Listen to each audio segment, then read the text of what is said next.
लक्ष्मी टाकळी गटामध्ये शिवसेना शिंदे गटाच्या वतीने होम टू होम प्रचारावर भर दिला जात असल्यामुळे या गट व गणातील गावांमध्ये वातावरण पूर्णपणे बदलल्याचे पाहावयास मिळत आहे। याबाबत शिवसेना नेते महेश साठे यांनी काय सांगितले ते पहा।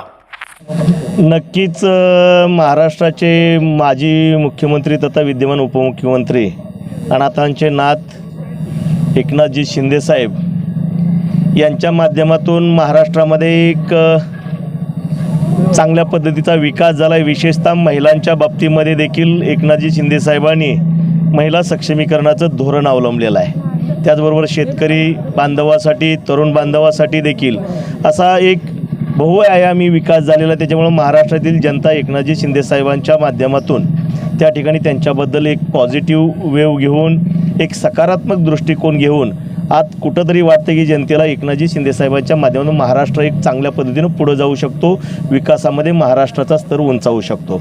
म्हणून आज गावखेड्यामध्ये, वाडी वस्त्यामध्ये, ग्रामीण भागामध्ये देखील एकनाथजी शिंदे साहेबाबद्दल चांगलं वातावरण आहे। आणि म्हणून आम्ही एकनाथजी शिंदे साहेबांच्या शिवसेना पक्षाच्या माध्यमातून जिल्हा परिषद, पंचायत समिती, नगरपालिका, महानगरपालिकामधून पर्याय म्हणून उभा केला आहे। आपण पाहताय नगरपालिकेमध्ये देखील एक नंबरचा पक्ष जिल्ह्यामध्ये राहिलेला आहे। महानगरपालिकेमध्ये देखील चांगल्या पद्धतीची मुसंडी मारलेली आहे। आपले लोकांच्या मताचा टक्कासुद्धा वाढलेला आहे। आणि आज पंचायत समिती आणि जिल्हा परिषदेच्या माध्यमातून देखील आपण सामोरं जातो आहे। टाकळी या जिल्हा परिषद गटामध्ये आमचे जिल्हा परिषदेचे उमेदवार दीपकजी चंदनशिवे साहेब आहेत आणि टाकळी गणाच्या उमेदवार माझ्या स्वतः अर्धांगिनी रोहिणी साठे उभा आहेत आणि खर्डी गणामधून शत्रुघ्न उर्फ रणदिवे हे उमेदवार आहेत। तर जिल्हा परिषदचं चिन्ह दीपकजींचं धनुष्यबाण आहे आणि माझ्या अर्धांगिनी रोहिणी साठे यांचं देखील चिन्ह धनुष्यबाण आहे आणि शत्रुघ्न रणदिवेंचं चिन्ह घड्याळ आहे। असं घड्याळ आणि त्या ठिकाणी शिवसेना या पक्षाची या गटामध्ये युती झालेली आहे। अतिशय चांगला प्रतिसाद आहे।